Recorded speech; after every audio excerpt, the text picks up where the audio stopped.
Hey, everybody. Welcome to the Player's Take, episode 137. I'm your host, Justin DeSimone, joined by my co-host. He likes anime Star Wars, Montrell Rice. Hey, what's up? What's up? Man, how about that tweet, Montrell? About that Star Wars Visions, first episode. I think it's the first episode. Man, you had a bit of a hit on the Tweetar. And it's funny because you got like 90K likes almost, and which is like twice as much as what the original tweet you were retweeting got. But when you go into the replies, it's like no one liked the tweet. Like, man, you got fucking roasted, bro. Like, my God, these people were coming for your fucking jugular. Man. I mean, what do you have to say for yourself? It was a lot of people in there agreeing with me, actually. Mm-hmm. And so, I mean, I muted it after a while, though. So I stopped seeing the replies. Like, I don't see anything or whatever. But it was a lot of people in there agreeing with me, and then there was a lot of people who didn't agree with me. So, I mean, it is what it is. I kind of want to talk about the content of the comment you made, thow. Star Wars Visions. Yeah, Star Wars Visions is basically a mini series of what I would call like vignettes, I guess, Star Wars vignettes.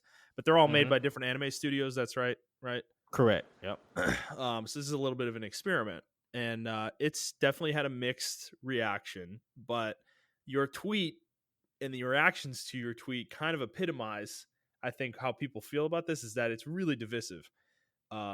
A lot of traditional Star Wars fans fucking hate what this is, and you can definitely tell. I mean, how do you feel about that overall? Obviously, your tweet was, pretty in favor of this kind of content in general, but yeah. So, I tweeted it because I saw in the comments of the original tweet people were hitting on. If you look at the tweet, there's a Sith person. Excuse me, I'm sorry. There's a Sith Lord that has a like umbrella lightsaber or whatever, and she blocks some like incoming rapid fire, and then she drops down. And that's the end of the GIF or the GIF or whatever the fuck you want to call it. We call it a GIF on this show. Call it a GIF, okay. So so that happens, and just give me 1 second. I gotta drink some water. Take a drink, man. I do it on the solo episodes. I just leave it in. I don't edit it out. It's part of the deal. Like, when you're here, I can just take a break and take a drink real quick. But when I'm by myself, fuck that. I gotta take a drink, like right now. All right. So that tweet actually, I tweeted that, and then like a day or two later, it went viral. I don't know who discovered it, or maybe some popular person retweeted it, and then it just got everywhere. The reason behind the tweet though was because of that. I think people didn't like it because it was anime, but the whole thing is all these series, this whole series is non-canon. It's just like a whole bunch of what ifs. Like it's like that's a good example. It's like the Marvel what ifs, non-canon shit. Or if you want to take it, it's like Halo Legends, because Halo Legends actually did the same thing. Before Star Wars did this, they took 7 anime studios and they said, hey, go crazy with our IP. And those 7 anime studios went crazy with Halo. I do recommend you go back and watch that. That's also on Netflix. It's called Halo Legends. I thought it was pretty cool. For what I was seeing, the reason I liked it is because I watched about 5 of them so far. 2 of them are I didn't really like too much, but the 5 that I did watch, it's about 9 of them. I didn't watch all of them yet because I've been busy and stuff like that. But I like it. I like some of the concepts they're bringing to the table. Some of the you can actually tell that the people who did this love Star Wars. And I thought it was just really cool. They had like one episode that was like of a rock band playing for Jabba. Yeah. And they had to like play music for their freedom, and they actually got a record, quote unquote, a record deal or whatever. So I thought it was pretty cool. I thought that was just cool, like music. I never even thought of that in Star Wars. Like, oh yeah, I guess these are people that have to sell music to other people. Like, because we never explored that concept in Star Wars. It's always fucking Jedi and Sith or Yeah, whatever the fuck. yeah. So I just thought that was pretty cool. Yeah. And I don't know, what questions did you have like about the tweet or whatever. What was your concerns about it? Like Well, I so can yeah. just kind of lead me. So I mean, I kind of wanted to just talk about like the back and forth, I guess, about this is that because like I agree with you that Star Wars is always focused on the big stuff: Jedi, Sith, the Empire, Republic, Rebels, whatever. And I often have felt that Star Wars tends to be at its best when it gets away from that shit. And like Rogue One to me is an example of that. I love that movie. I think it's a great movie. Yeah.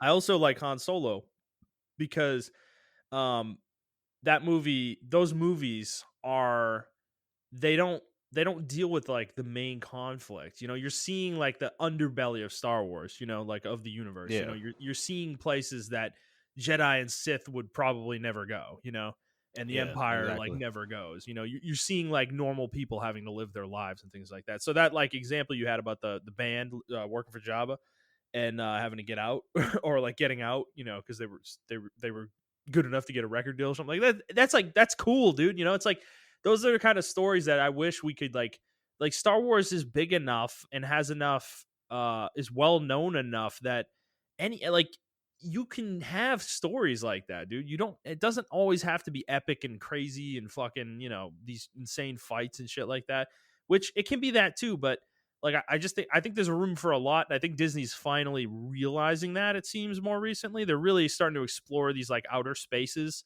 with Star Wars. And I mean, yeah, some of these shows are, you know, we're getting an Obi-Wan show, which I do think that could be really cool. But you know, I think we're getting a Boba Fett show or some shit too. So you Yeah. know, there's still some of the treading familiar ground happening, but at the same time, like this particular clip, though, I kind of want to like talk about the specific point you made here, though, is that, you know, Star Wars fans hating on this is that fans are responsible for holding the franchise back. Partly That's the responsible. key word. That's the Yes, key word. A lot of which you're people right. Yeah. skip that word. Not to cut you off. You can keep No, going. you're good. Uh, yeah, a lot of people skip that word, and they were coming for me. A lot of people were in the quotes. Actually, I was getting attacked a lot because people are like, "Well, what about Disney?" Like this one right here. That's a cop out statement. How can Star Wars fans, usually just regular people like myself, control a company that has billions of dollars? So I really wanted to touch on this because, first of all, I criticize Disney all the time, for Star Wars and stuff like that. But we as fans have to do some. We have to be partly responsible for it. Whether you're a casual fan of Star Wars or you're a hardcore fan of Star Wars, you are responsible partly. Now it may be like a 20-80 situation, but you are responsible for it. You are responsible for that 20%. And this 20% was huge to me because the way that people were hating. Now, a lot of casual fans and like my people of myself, uh, we are a vocal or we are a silent majority, right? The vocal minority are online and they're hating this shit. And it's kind of weird. And that's like kind of the only real way to get feedback, in my opinion, on stuff like this is because you know you go online and you see it and everything of that nature. So if they were going strictly by this, I think Disney would never do this shit again. And I think that's a huge disservice to what actual fans, or not actual fans, but majority of fans want from Star Wars. You want to see some shit different. Um, so this particular clip I want to talk about, and I'm going to spoil the fuck out of it. Uh, that was an extension piece. Yeah. She takes it apart and it becomes a regular lightsaber. And I saw people in the comments saying, "Well, why don't it just become a regular lightsaber?" If you watch the show, it does become a regular lightsaber. That in that scene there as well. That whole episode was like a movie out of a old Japanese samurai black and white film. Almost like, it was almost akin to Ghost of Tsushima. You know what I'm saying? Hmm. So it Yeah. was a really cool thing, and it was just a Ronin Sith. We don't even know who he was that was fighting this lady because he had a red fucking lightsaber too that fought her. and he protected the village. So we don't know who he is, but he opened his jacket and revealed they had other red kyber crystals. So I just thought the whole concept was cool and everything of that nature. The way they shot it, the way they did the animation and everything of that nature. And I thought that would have been a really cool concept to explore more if they had its own series and if it was canon. So I just don't understand why people are stuck in this. I think people still want that old 70s Star Wars, and we have to get away. I mean, I'm sorry, y'all. Like, that shit's kind of stale now. Like, I love the original trilogy. Don't get me wrong. And yes, you can say, oh, well, the prequels are ass too. All right, cool. I don't want to debate that. I think Revenge of the Sith is up there as far as one of the top 3 Star Wars movies, to be honest with you. Damn, that's a hot take, dude. Well, I don't top disagree 5. with you. I like Top 5. Revenge of the Sith. I do Yeah. like Revenge of the Sith. There are parts of it that are stupid and bad, but Oh yeah, yeah. overall, I mean, there are parts of the movie though that are really good too. So yeah, and the whole concept of people are like, well, it's impractical and shit. These are fucking space samurai flying in space, moving Bro. objects with their fucking minds. yeah. And I just gotta say, the fucking nerds in the comments who are like, it's fucking, it can't fucking levitate you like that, like a fucking helicopter. It's like, bro, these are people who literally can move objects with their mind. Is it outside the realm of possibility to you that maybe this was just a style move to fucking look cool? And they were lifting themselves with the force? Like, that's possible. Also, the way the shot is that it was just like in that particular moment when this Sith jumps in the air and starts like, helicoptering the fucking lightsaber. It goes into slow-mo. So it's just like I don't think the intent was that they were floating there. Like, I don't think that was what they were going for. well, you know what, Justin? Even if that was the intent, right? It's Thanks. already fucking canon. True. Literally. Yes. Star Which you Wars- showed another clip of that, and I'd never seen that before. That one pretty bad. if you're gonna get mad at this, that one was way worse, to be frank. Yeah. So And it's already canon. I don't know if you guys played the actual lightsaber that they use in Star Wars Rebels is already in Star Wars. What's the new one that just came out? Star Wars Jedi. Rebels? Yeah, Was it Rebels. But what's the video game that just came out? I can't think of the name right now. Oh, Fallen Order. Fallen Order. Yeah. Yeah. That the one that the Inquisitor uses, she uses that same lightsaber, but she doesn't do the floating shit. But she does use that same exact lightsaber. It's a motor inside the lightsaber that spins really fast that allows the Inquisitors to float through the air like a helicopter. And that's canon now. Like, everything in Star Wars Rebels is canon. So that's why, like, when people were bitching about this, I just thought it was funny. And then, like, I was like, wow, if you guys were bitching about this, man, imagine if fucking Star Wars Unleashed came out today. You guys would be, oh, you can't push that down with the Force. And there were people actually debating me about that he can't push it down in the Force. And he's like, well, actually, he didn't push it down in the Force. It was crashing already, and he just kind of moved it. All right, he moved the whole entire fucking Star Destroyer with the Force. He pushed it down. So Star Wars fans are, and I'm a Star Wars fan, but I don't engage with the community because this is one of those rare instances where I will actually agree with a lot of the articles that people say about Star Wars fans. And knock on wood, not all Star Wars fans are like this, guys, so don't take it that way. But majority of you guys can't see past the hero, right? Like, I don't know. And then even when the people are writing this, they can't see past the hero because we got into it. Like, it wasn't a debate in our group chat. I don't know if you read everything. They posted, like, one of our friends posted an article about, them bitching about, I guess, SJWs and Star Wars or some shit like that. Oh yeah. And I came in and I just, like, I got tired of it. And I'm just like, listen, I don't need as a black person, I don't need, and other people of color feel the same exact fucking way. We don't need a black Jedi, right? we don't want the story to be, oh, it was a black Jedi, and he came up from the slums, and he was Yeah, just that's he where had we're the going, dude. That's where we're yeah going. The crawl of a he movie he he is literally gonna say that, like, in it. uh, Oh god. he had to fight the oppression and the racism, that the underlying racism that was in the Jedi temple. Like, we Yeah. don't want that shit. We just want a Jedi that just so happened to be black. Well, That's it. it's like projection, dude. Is because people writing those stories, because that is like a trend.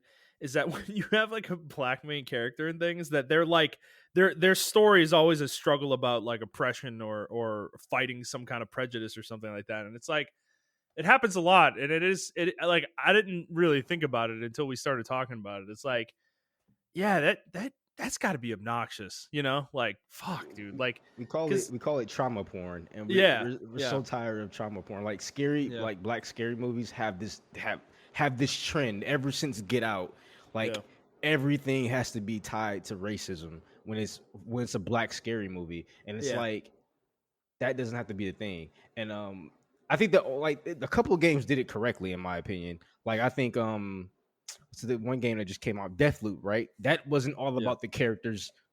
The characters just so happened to be black and Latino. Like, that was yeah, cool. yeah, Miles Morales, that character just so happened to be black. Yes, it talked about their culture, but he was a well-off kid, like a middle-class kid. Like, his dad was a cop, and then his mom was a city councilor, and he was a well-off kid. I mean, he still had to deal with certain things, but it wasn't like, oh, I'm black and I'm struggling. Like, it's just like, oh, I'm black and here's my culture, my Puerto Rican culture, here's my black heritage. hmm And they incorporated all that without it being all campy shit. And I feel like Star Wars, they don't have to do that because this is a totally different universe. So they don't even right. know about, what's going on here on Earth. Like, they're just like, that's why I like Mace Those Windu so people much. might not have that. They probably don't have that same history. I was just gonna say that they don't have Yeah, that same yeah, history. Like, that's right. why I like Mace Windu so much, because it was just a Jedi that so happened to be black. We Yeah, didn't get into a whole thing about why the struggles of Mace Windu. He was a slave on Ishkaba, and no, man, like, God shut up. damn it. Yeah, I yeah, like right. we Yeah. didn't get all that. So hmm um but anyway, getting back to the original tweet, I just think like, fans, and a lot of fan bases do this when companies try something new.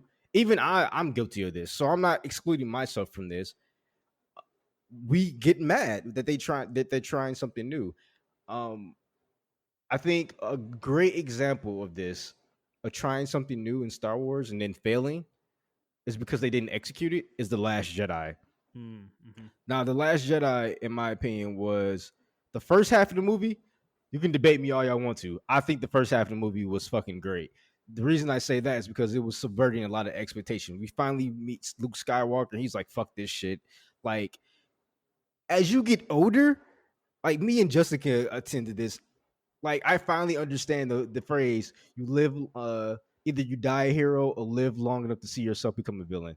Because sometimes I just don't give a fuck about anything. I'm like, you know what, bro? Fuck all this political shit and everything. I just watch it burn. I don't fucking care. And I hmm think that's what it showed Luke go through. Luke was like, I tried to change stuff and I tried to do it the old way and it didn't work. And now the Jedi Order is fucked. I make fucking Kylo Ren, and fuck this shit. Like, bro, just fuck it. So I did like the concepts that Star Wars or that Last Jedi was introducing. My whole problem was, it seems like he gave the script to them and Disney rewrote the last half of the script and was like, no, Yeah, you what can't the do this. fuck? You Yeah, can't do this. yeah, because Uh, Luke in that movie was like borderline and gray Jedi. That's kind yeah, of what it felt like. Is because like the basis for his story arc in those movies is that he tried to kill Kylo Ren, which is why Kylo went to the dark side, and that's not something any legitimate Jedi would ever really do. Like a full light side Jedi would probably not do that, to yeah. somebody who isn't actually a Sith yet, and that like some people hate the fact that happened, but to me it's okay. It was okay to me if they followed through with it. The problem is they didn't follow through with it. And That's where the issue yeah. came to part for me. Like you said, at the time I fucking hated it, and even a year after the movie came out, I fucking hated it. Then I watched it again, and I was like, oh, I see what they were trying to do with Luke. I finally see it. But like you said, or like we both said, the last half of the movie fell flat because it didn't follow through with the expectations. It subverted the subverted expectations, and it made Yeah. it positive again. So two negatives, two times negative times a negative makes a positive, and it tried to do that in the end. And I don't know if that was his original script, or if that was Disney's script. I still want to call bullshit and say like he didn't write that, because that dude can write. That's a really good director, Ryan Johnson. So like he can do some good shit. And for that movie to turn out the way it was, it just didn't make any fucking sense to me. And the way that they were like writing Rey, I thought Rey was going to go down that path too, like as a gray Jedi, or possibly have Kylo Ren and Rey switch positions where she just becomes dark and he becomes light. Like we never seen anything like that before, and that would have been cool. Where he's But the one that saves her in the end, right? exactly. But we didn't see none of that. It just became typical Star Wars bullshit to appease the fans, and because we all were complaining about it, but they didn't know what they wanted. They didn't know how to fix the issues that they made, if that makes any sense, because it was so many different types of Star Wars fans and stuff like that. So yeah, and to that point, I want to make one point about that movie. The beginning of it, the first half of it, is that watch it again and specifically watch the scenes where Kylo and Rey get like force linked with each other and they start talking to each other. You can tell there's some kind of relationship building there, and I'm whether it's romantic or not, or just something, it feels like, to me, what I remember watching that movie is that it felt like it was foreshadowing them working together in some way. And then all of a sudden at the end, at the like 2/3 part of the movie where they're in the Emperor's chamber and they're fighting together, and he extends the hand and he's like, join me, we could do this together. And she says, no. That feels like that's the moment where Disney changed the script, because to me, it felt like she was supposed to say yes. Exactly. And then it was going to go from there. And there was a lot of story possibilities off of her saying yes there. It's like Montrell said, her getting corrupted by the power and actually joining the dark side, and Kylo kind of has like romantic feelings for her or something and wants to save her, like in the third movie. And that's like that's the plot of the third movie. That could have been fucking awesome, dude.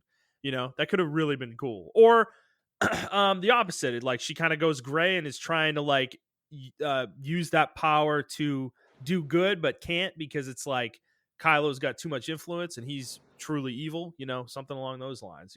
It's like there's a lot of possibilities they could have gone with if they went that way, but instead they just wanted to make her the hero, and she's the fucking heroic, lawful good Jedi, and it's boring. It just was boring. The movie, it was just boring in the end. Like it just had no pop, and then by the time Rise of the Skywalker came out, she was just way too overpowered, and the writing didn't make any sense in that movie. So I'm not even going to talk about that movie. But that what if could have been a Star Wars Vision episode. What if she said yes, right? Right. And we see that. And so that's why I really like the Star Wars Visions, because they were just experiments. And now I feel like they're never going to try anything. Yeah. Well, this is your point, right? Disney allowed these to be made, right? They're the ones who went out of their way to do this, right? And then the fans are the ones poo-pooing the whole thing, meaning that your statement is true. If we don't get anything like this ever again, it's because people reacted negatively to this in the first place. And maybe it's also because it wasn't popular enough or whatever. But I mean, I feel like it's more likely that the negative reception would do more damage to it. Yeah, it was a vocal minority that, like you said, if it doesn't pop off, it was a vocal minority that killed the game, or that killed this series, and not even and said like, okay, guys, well, people come to Star Wars for the Jedi and the Sith. That's what casual fans want. All right, cool. I thought the stuff they did with the Jedi in here was fucking cool. I thought the over the top animations, the over the top fucking powers they have is something I always wanted from Star Wars. I was just so tired of Star Wars being this condensed, like force push lightning. That's it. Oh, we can occasionally read somebody's mind or control it. Like that's it. And we never saw like extreme examples of one side. Um, like the guy that made Primal, right? He also did some shorts for Cartoon Network, the Clone Wars series, 2003. And he did it in the style of like Samurai Jack and everything of that nature, right? And he had Mace Windu fighting the entire droid army. And that's he used nothing but the force push and everything of that nature. But it showed him the power of the light side, how powerful someone can be, how powerful a Jedi is on the battlefield. Just having that one Jedi on the battlefield changed the entire flow of that battle. And right. I remember when that came out, people hated it. And then it also showed like not even a Jedi. It showed like a one of the clones who got like special training. He took out like a whole front line of droids, and it showed why the clones were vastly superior than the droids. So it's like, but we don't see that in the original movies. We just see them like running in lines and shooting and shit like that. Like we don't see what the clones can actually do. I mean, now we're starting to see that shit with like the Bad Batch and stuff like that. But that's why I like a lot of the side games that came out of like Attack of the Clones, because you had Republic Commandos and everything like that nature. We saw how good the clones were. We saw all these side battles and that Jedi war against the traditionalists or whatever they're called, the segregationists, or no, not to say the separatists. The separatists, yeah. We saw how Jedi were influential in that battle and why they were influential in that battle. I just feel like in the original 3 movies, we never really saw that besides out of Anakin and Obi-Wan and them making little jokes at each other and shit like that. But it's like every time Star Wars tries something new, people bitch about it. Like I still think, and people still, even like people who are on the same mindset that Star Wars need to do something new, they fucking hate Han Solo, and I have no idea why. I watched that movie and I'm like, I'm having a good fucking time. Holy shit, this is a really good ride. Because I don't have to do it because it's something new. I don't know. But yeah, that was the whole shtick behind my tweet. Like I was just really fed up when I started reading the comments, and apparently a lot of people agreed and disagreed with me. So that was pretty cool. Yeah. Yeah, I mean it's a good conversation. I agree with you too about the original trilogy. It's good. Some of it's good. Some of it's not. Just like some of the future Star Wars stuff. So it's not the reverence people hold that trilogy in is a little overwrought to me. I don't hold it in the same esteem, I guess, as the rest of the community does. But hopefully we can move forward and we can get good Star Wars stuff though going forward. So it seems like Disney though is kind of taking a more subtle approach. They want to make television shows, smaller series, video games. I think the movie stuff seems to be kind of on the back burner at the moment, and that's okay. Good. Because they didn't do a good job with it, and they really do need to reevaluate their plans. So okay, Montrell. We went for like a video game podcast. We almost went 30 minutes. That was just the intro, man. That was like the icebreaker. That's what I put in that's what this little segment is the icebreakers at the beginning of the show. And man, we just turned it into a whole fucking topic. But okay, everybody. So let's do the rigmarole. If this is your first time listening, this is our weekly show where we talk about video games, video game news, and other topics pertaining to video games. We post at 6 a.m. Central Time on Fridays on Apple Podcasts, Google Podcasts, Spotify, Stitcher, and your favorite podcast app of choice. And if you'd like to send us a question, you can do so at The Player's Take on Twitter, or you can send us an email to theplayerstake01@gmail.com. Like our friend Nerdy Sage did, we will be getting to his questions at the end of the show he sent us 2 this week. So, Montreal, let's get into the show proper, like we always do, with what we have been playing. I think I'll go first this week. So, I've been playing a few games. Apex, nothing new to say there. A little bit of World of Warcraft, nothing to say there. And then I kind of want to talk about Diablo 2 first. So a bunch of us got Diablo 2 Resurrected and have been playing that. and I actually have 2 characters. I have an Amazon level 18, and then I have a assassin, I think level 22. I just got to Act 3 the other night with her. And you're not getting this game, right, Montrell? You're not really planning on it. Yeah, I don't plan on it. There's too many other games I need to play that are Yeah. coming out. So Yeah, and I got it because a lot of the boys were getting it, and we were excited to play it together. And what I'll say is, you know, Jet and Brad, they'll murder me if I say this to them, but the game's it's it's fine. Diablo 2 I know is like the king of the ARPG genre. It's the gold standard, you know. It's what everybody compares ARPGs to. And I'm gonna be honest, I don't think it's that great. I have a lot of issues with it, and it's definitely not something I'm not chomping at the bit to play this game. I'm really mostly gonna start doing it just when we all play together. That's kind of I think my plan now, because honestly, playing it solo has been kind of boring. Maybe it's just the assassin class that I chose, or what, or the way I'm playing, or the build I'm doing, or whatever. But I just feel like so far the loot in this game kind of sucks dick. Like like going around and doing the game content is really not a good way to get equipment. You get very little stuff off regular enemies. Like they mostly just drop shit, loot. And in an ARPG, like, that is not a good feeling, you know, especially when you're playing a class that's actually gear dependent and needs to upgrade their gear consistently to stay like viable within the content they're doing. And I was running into that problem with my assassin, so I switched to a trap build, which is much easier to play. You don't really need good gear to do that build. So I okay. think I'm gonna do that build while I level, and then switch to the build I actually want to do when I get high enough level and get good gear and I'm able to farm gear. But this is my problem with the game, is just like the loot so far has been not great. Really not good. The leveling curve is it's weird. Like, playing solo, the game is really slow when you play solo. Multiplayer, it's fucking blazing fast. Like, you level, dude. Like, my assassin's level 22, right? I just started Act 3. I finished Act 2 the other night.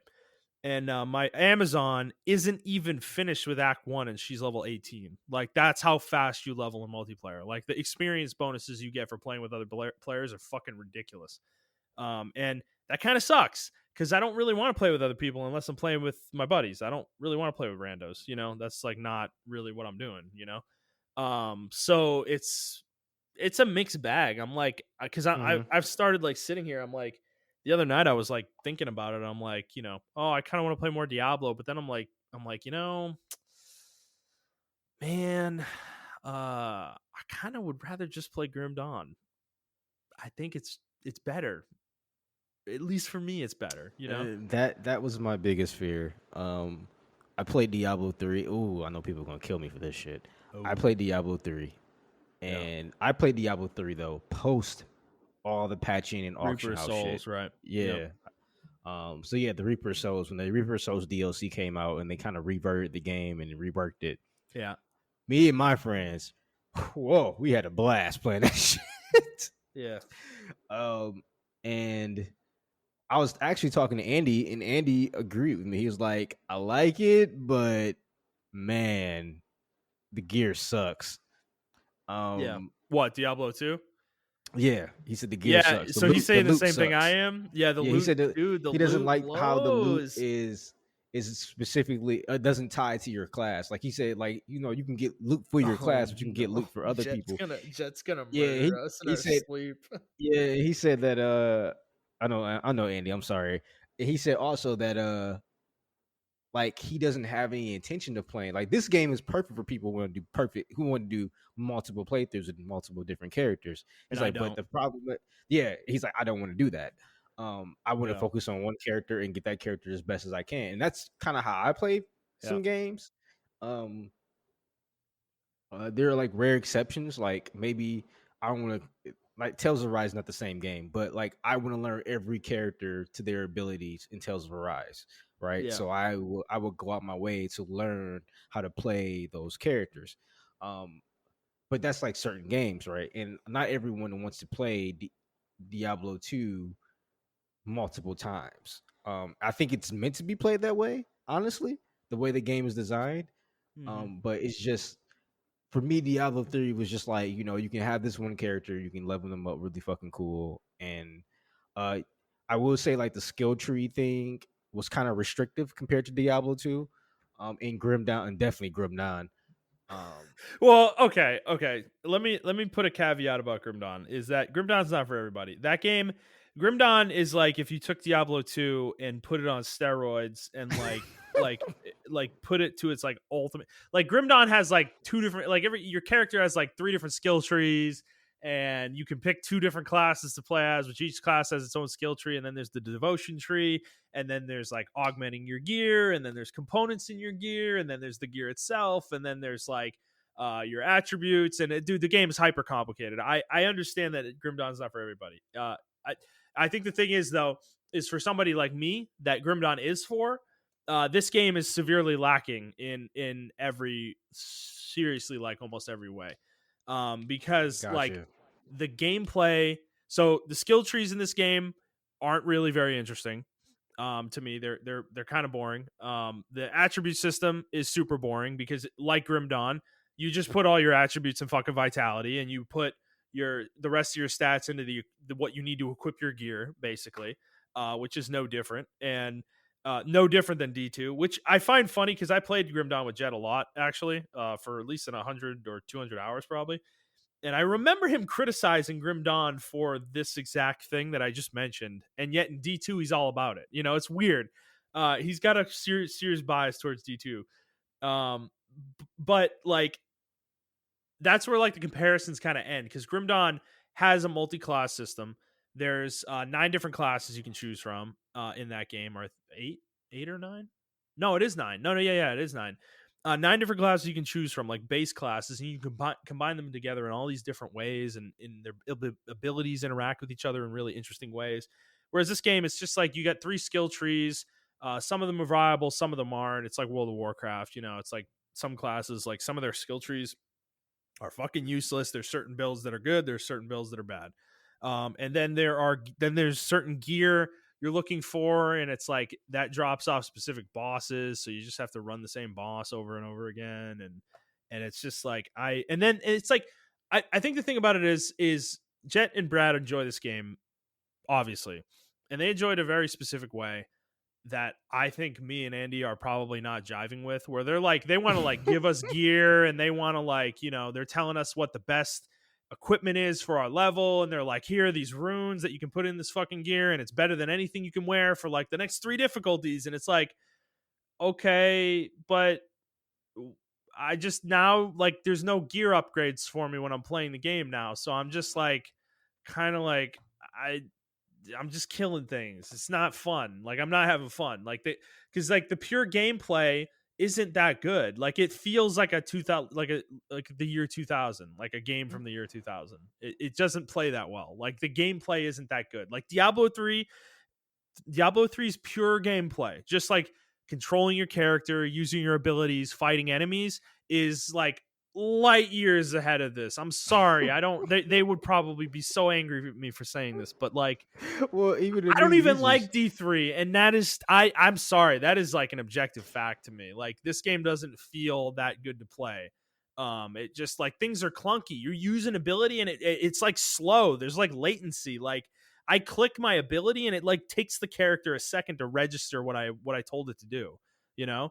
And it's like I don't it just I'm sorry, it just doesn't feel good, you know? It's like I don't know. So I'm like I don't know. I don't want to abandon the game because Jet's gonna get really mad again, because he kind of blew away from us on WoW, and we're all just kind of like, I don't really want to play anymore because he doesn't like, he's like at the point where he doesn't need to play with us unless he wants to, and it just we don't play, so we don't end up playing, and if we abandon Well, this game I, th- too, I it's think it's just the problem of Jet, or people like Jet rather. Um, I can fully admit now at the age that I'm at now, I'm a Yeah. casual player. Yeah. So I I think know I the am way, too. yeah, I know the way that I can do things. Like certain games, like obviously me and you can attest to this. Certain games I can go really, really nerdy, hardcore in. Monster Hunter. Obviously, yeah, I was just about to say Monster Hunter. Like Yeah. we went crazy in that Yeah. game, and I went crazy in the other Monster Hunter games. So like that's I think the way me and you play Monster Hunter, he probably doesn't like to play Monster Hunter that way, or maybe he does. I mean, like, because the way, in my No, opinion, I'll the way he's explain it. It's dude, it's the fact if we're all I think we're all the same in this way. The thing is with Jet, he's like he doesn't play that many games, you know.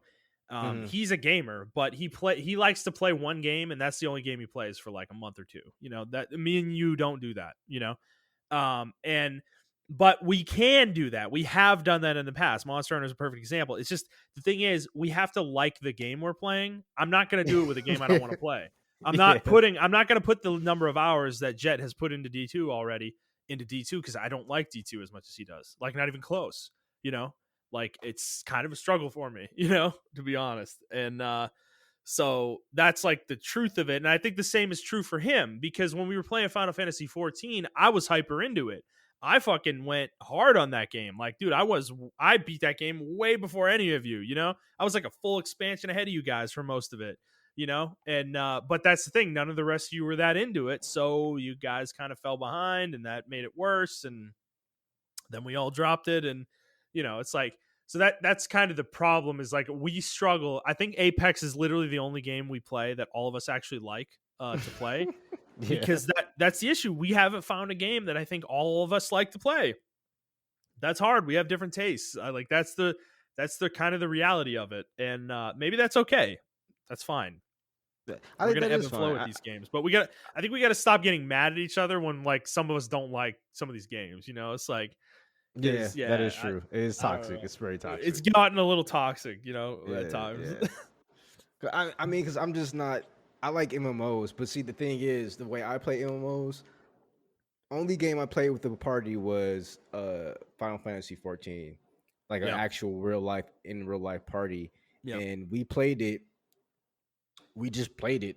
We played the first expansion of it, and we loved it. The problem with Final Fantasy, I think everyone loved Final Fantasy. The problem was that Final Fantasy itself didn't love us. It With the doesn't let way, you play the way we wanted to play, right? yeah, exactly. It gated us off. And then we have a game like World of Warcraft that lets us play the way we want to play, but we're not really into the content that it offers and the way it plays. Coming from Final Yeah. Fantasy to Warcraft or to World of Warcraft was extremely hard for me, and that's why I was just like, I can't do it because I'm like, I've played this robust game, and now I'm coming back to the clunkiness of 2004 of Burning Crusade, and it's like I don't want to deal with that anymore. And then Dude. I think Andy, I'm a casual. I think I'm a casual. Like, yeah, yeah, you're casual, and it's okay to like, admit dude, that. like the fact that I have to like go to a dungeon and like run to a dungeon and like manually get a group, like whisper people and like you know put a fucking group together and like yell and trade chat. I don't want to do it anymore, dude.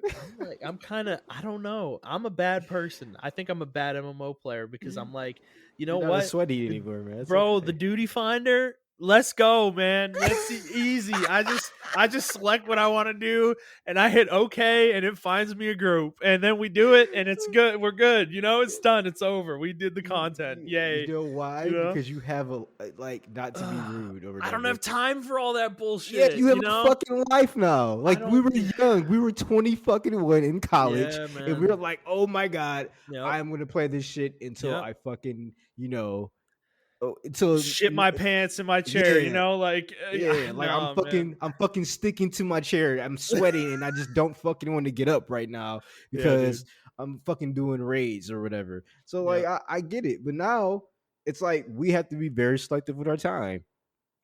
And I play games that hold me. And Monster Hunter was one of those games. Like Monster Hunter Iceborne, when that shit came out, actually not even Iceborne. Me, you did this before Iceborne. We did this with Generations. When Yes, we Generations did. came out, me, Me, you, and you, and Andy, Andy, bro. Oh my we god. went Remember? hard. We were on our because we all worked together at the time. We would all sync up our lunch break and go to like the cafeteria and fucking sit around like a bunch of nerds, pull our switches out and fucking play for an hour, dude. We'd do like 2 or 3 hunts or something. Oh man. Those are the times, man. That was good times. Yeah, so it's like it just depends on the game, and I get it, and quickly recognized that Diablo 2 wasn't going to be that. I think Diablo 4 may be that because it'll be an updated version. I think it's going to be the Well, it's best gonna of be a both modern worlds. game. It'll Yeah, be a it's going modern to be the game. best. It's going to be the loot of Diablo 2, and I think that's what a lot of people liked about Diablo 2, in the systems of Diablo 2. But it's going to Mhm. have the robustness of Diablo 3 in a Yeah. modern game, and that's kind of what I want because I actually like ARPGs. It's just it's hard for me to find one that keeps my interest. If that makes any sense. Yeah, like I to give you an example with Diablo 2, like a lot of the stats on gear just I don't even understand them. They don't even read like English, you know? Like there was one that was I got these somebody gave me these rings that are like life steal that like you get health back when you would hit stuff and for how based on like a percentage of the damage you deal. And it said on there it said damage reduced by 2. So how do you read that? Because the way I read that was my damage is going to be reduced by 2. You know, like my character's damage, like because that's exactly what the line said: damage reduced by 2. Um, and then I said that in the Discord, and Brad like laughs at me and is like, "That's not a thing in this game. That means that you take 2 less damage." And I'm like, "That's not what that says." You know, it's like why does it say that? Like it doesn't. It says damage reduced by 2. Like okay, I guess you could read it that way, but like I don't know. I just I don't know. Like Grim Dawn's got shit like that too, but my thing with Grim Dawn though is that it feels like a modern game. Like it feels good to play, like to actually like run around and kill things. And the loot in that game is like you get so much loot. Like people have complained about that game that there's too much loot in Grim Dawn, you know? Where we're on the exact opposite end of the spectrum with D2. There's just nothing. I go huge vast stretches of time where nothing drops, you know? And Yeah, it's like fuck, dude, you know? It's like and when you fall behind on gear, like it feels so terrible to play your character. You're like struggling to kill things. You're literally chugging health potions all the fucking time, you know, because you're getting chunked. And then you're like literally at the point where you're having to go buy health potions from a vendor at the fucking town. That feels awful, you know, and it's yeah, like I just that's where I'm at with Diablo 2 right now, and I just like I'm just in normal. I'm not even in fucking nightmare, you know. And then there's another difficulty after that too, and I'm like, I don't want to play the game 4 times, you know. It's like because Grim Dawn used to be that way, where there were 3 difficulties, and you had to play all 3 difficulties on every character. But they added an item in the last expansion where you can you only have to do that with one character, and then you buy that item and you can skip to the final difficulty with any new character that you make, you know? okay, Um, so it takes out a lot of that bullshit like grindiness that was there. You know, it's harder because you're playing on the hardest difficulty right out of the gate. Your resistances are like super fucking low and you have no gear, but um it's definitely doable if you're good enough at the game, you know, and that for me is like a huge benefit, you know, to that game. Whereas like, yeah, D2 is like I'm gonna have to play, and then there's like I'm gonna have to play the game 3 different times on 3 different difficulties and struggle with gear, and then eventually they're gonna introduce ladder, which the whole concept of ladder in D2 is that you make a new character and you start over from nothing and you race to the finish line, and I'm like, I don't I don't want to play this game this much. I don't, you know. So I feel bad. I kind of feel bad, but you know, I'm with you though, dude. Is like at some point I'm just gonna have to let it go and let them be mad at me because like I don't have time to play shit I don't want to play. You know, like I really just don't like. It's like I gotta play games I want to play, you know, and I think that's been my struggle the last like month or so is that I'm playing a lot of shit that I kind of really, if I'm honest with myself, I don't really want to be playing, you know, like and you know, I was playing Tails yesterday and I'm like, why am I not playing this every day? Because I fucking like this game a lot. You know, it's like I fucking love this game, in fact. Like, and I'm like literally only 14 hours into the game, you know? And I've had it for 2 weeks. And I'm like, it's because I'm playing fucking Diablo and fucking World of Warcraft and some other shit. It's like, you know, I just yeah, I don't know. So that's my D2 story. I ranted enough about that.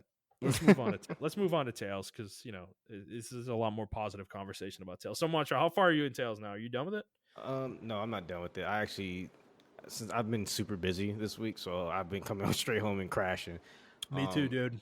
I fell asleep on my couch the last 2 days. So Yeah, so I've cleared up a lot of side quests that I want to do before I jump on this boat and go somewhere. So I don't know where the fuck I'm gonna go. yeah, Kind yeah, of have yeah. a guess, but I Mhm. cleared up a lot of the side missions. Got a lot of SP and everything of that nature. Mhm. So now I'm ready to go, and that's what I'm about to do now. Is do that. And I was reading a review of the game, and someone said uh that the game's 40 hours or 50 hours, and that's bullshit. But then again, I had to count that You're they doing probably the plan side it content there, that, and I'm playing it on hard. hard. So Yeah, yeah, true. so Oh but yeah. Oh there is yeah. another mode after this. It's chaos. Okay, but you So you can do it in a new playthrough with the grade shop. I'm assuming, right? yep. So Which you can make yourself OP with. yep. So I'm still enjoying the game. My thoughts in it. I wonder how far you've gotten, because I really want to talk about the story. So Okay. like, how far have you gotten? So I finished another region. I just started the third region yesterday. Yeah, I think it was yesterday. I got to the third region, which is Elde Menancia or something like that is what they called it. It's Okay, like the green, gotcha. lush green region. Yep. And it's after the snowy, frozen region. And so I guess we'll get into spoilers here. Overall, I'm like I said previously, I'm loving the game. I think it's a really good game. My criticisms from last week still stand about it, but that doesn't change the fact that this is the best Tales we've had in probably 10 years. To be honest, like Zillia was probably the last one that I think was close to this Okay. game in terms of Yeah. in terms of quality. And that one has its issues as well. It's not a perfect Tales game. The last one that was like of this level was Vesperia for sure, and then Symphonia Yeah. before that. Like it's in that upper echelon. Like that's like the top tier is like Vesperia, Symphonia, and then you've got Arise is in that top tier, I and then can you've got definitely agree with that. and then you got a tier below that where like maybe like Abyss and Zillia are in, and maybe a couple other Hmm. ones. And then you've got some tiers below that. Maybe someday we'll make a tier list of Tales games, um, in a video or something. But yeah. So getting into spoilers. So skip ahead if you don't want to hear spoilers. So yeah, I finished the second region, and who you were talking about hard, man. This is the first boss, the Lord for the second region. That motherfucker, bro. God damn, dude. This is something that I think I kind of don't like about hard right now. Is I overall hard is perfect. I love the difficulty, but some of the bosses, because it's Man. it's literally just put on the damage reduction trinket for that boss, and that's the only way you're gonna have any chance of winning. Because I fought him without that the first time, and bro, when I say I used every healing item in my inventory and didn't even get him to a quarter HP, that's what happened, and I was fucking fuming. I'm like, how are you supposed to beat this? And then I was like, oh, okay, I need to put on all the damage reduction accessories for every character. And then I go in there, and yeah, like, dude, it wasn't easy. I still used a lot of items and stuff, but it wasn't like unbeatable hard the way it was the first time. The first time it was, bro, he was like one-shotting people. Like if he was hitting them with stuff, like that's how Yeah. much fucking damage he was doing. It was fucking insane. And what you were saying about grinding last week or the week before, I don't remember. So the game's not grindy. What it is the experience reduction you get for being above the level of what you're fighting is extreme. Like the experience gain drop off, like you'll be fighting an enemy that's level 15 and you're level 15, and you'll get say 10 experience for it. And then you hit level 16, that same enemy is level 15, and it now gives you like fucking 5 experience. Like they like half the amount of experience you Okay. get. And Okay. then when you That hit makes sense. 17, you get like 2 experience from that same enemy. It's like the drop off in experience game for things that are lower than you is absolutely extreme. So that's why it feels bad, because especially early game, I don't know how this feels later in the game, but early game, you are fighting the same enemies for hours and hours and hours and hours and hours. I was fighting those stupid fucking frost wolves for what felt like half of my playthrough so far, and they're level 12 and my party's level 18 right now, and they were still throwing them at me like not even an hour ago in game time, like in my playthrough time. Like, it's like, and they're literally giving me nothing. They give me like 2 experience each, and I need fucking 2,000 to level up. It's like, I don't even understand why they were like in the maps they were in. Yeah. So it's a weird, that's part of the game. It's like weird design is that aspect to it, because it's definitely like you cannot grind. There's no way to grind. Like, grinding is just not a thing, at least right now, in some of these early areas, which means you're pigeonholed into specific strategies to beat some of the bosses. Yeah, I mean, it does get better. The game opens up a lot more, Mhm. particularly after that boss. You start to explore a little bit more. There are a lot more enemies to Yeah. fight, a lot more random encounters. So yeah, the game opens up. I would say the game really opens up after you pass the region you're in now, Okay. in my opinion.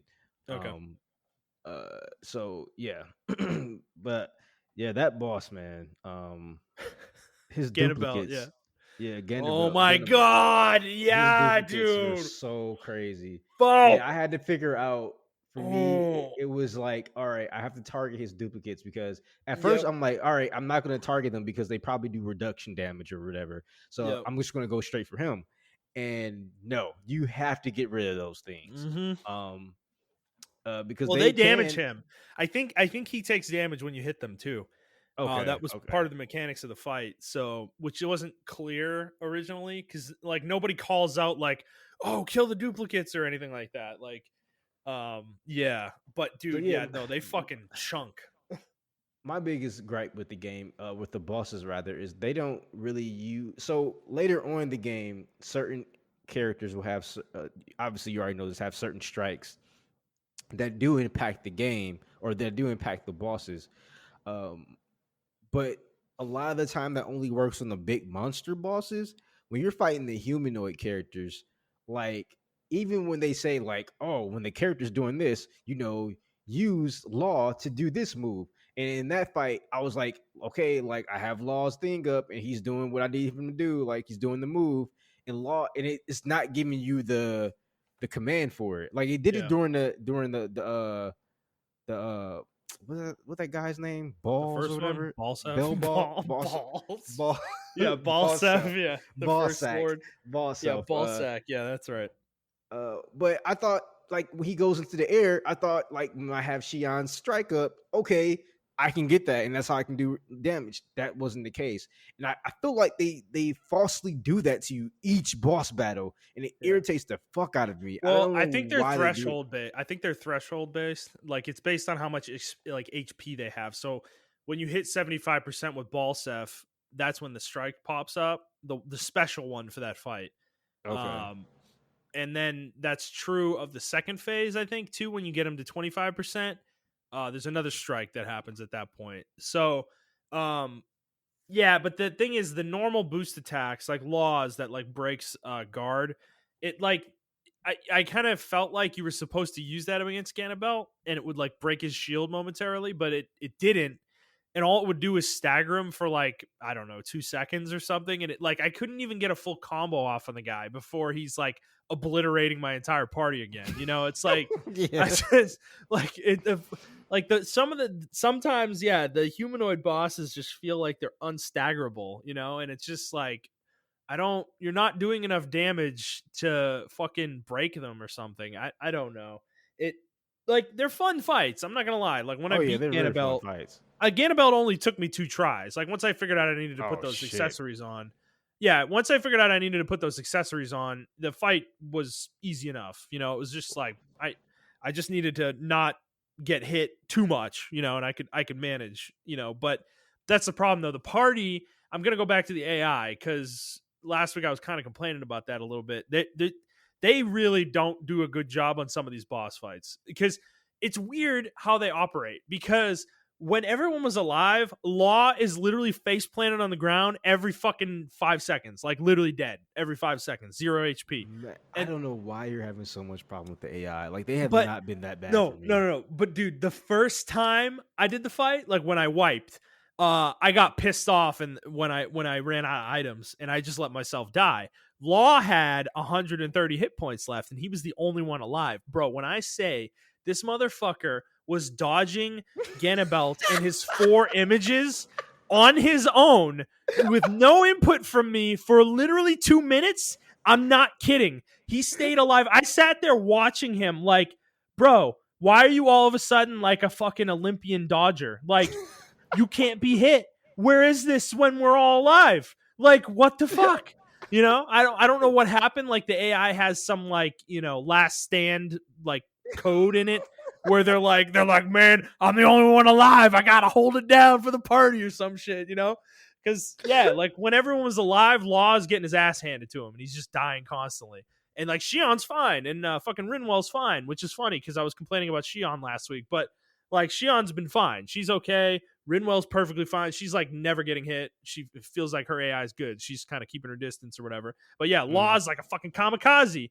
But then everyone's dead and he's like fucking unhittable. It's like, what is going on here? Like, so it seems inconsistent, I guess is what I'll say. Like some fights Yeah. they're fine, some fights they're not, you know? Yeah, no, you're right. You just have to manipulate them and the battlefield. And with the Ganabelt fight, it was just for me, it was a battle of pure attrition. Like I Yeah. bought like a lot of shit, and I was just Yeah. like, bro, like Yeah. even with the damage reduction, I think I went. My problem was I think I went against some under leveled, and I had Yeah. to just it was just pure attrition for me. So, but after that fight, like a lot of the other boss fights were like easy for me, or not Yeah. easy, but I beat them in like 1 or 2 tries. Okay. But yeah, that Well, fight was like a gatekeeper fight. That was like, if you're gonna play this game, you need this to is what get you have to past look. this. Yeah. Yeah, yeah, Yeah, this is the fight. This is the fight that's really going to test whether you knock the difficulty down or not, you know? yeah, exactly. Yep. Cuz I definitely thought about it after that first fight. But well, so one I want to ask you though about one that I had more trouble with, which was the in the sewer when you're running away from the hideout when they get surrounded where you fight the ooze Oh my hive. fucking Do god! you remember that one? Did you see my Twitter? I bitched about that for a whole fucking so hour. that was the fight? Okay. Because that fight, Ganabelt was hard, but that fight is. I forgot about that fight. Oh But my yes, that fucking fight tests your God. fucking patience, bro. Because Holy they tell fuck, you, dude. they really test you how you use Windwell. You have Yeah. to use her to the best of your fucking ability. I Yeah, knew how you to have use to perfectly Windwell. time it. You have to Yeah. wait because let me explain the fight to you guys. Is basically there's this giant ooze monster, and every I think quarter of its health bar, it might even be more than this, but it summons 5 little ooze monsters, and they cast this splash spell that will hit you 2 times. And this is the first time I had to put the damage reduction accessories on because I put the water ones on because they do water damage. That's what the spells they cast. Yep. And bro, when I didn't have that on, I tried the fight a few times. And dude, when I say if one of those hit me, I was dead.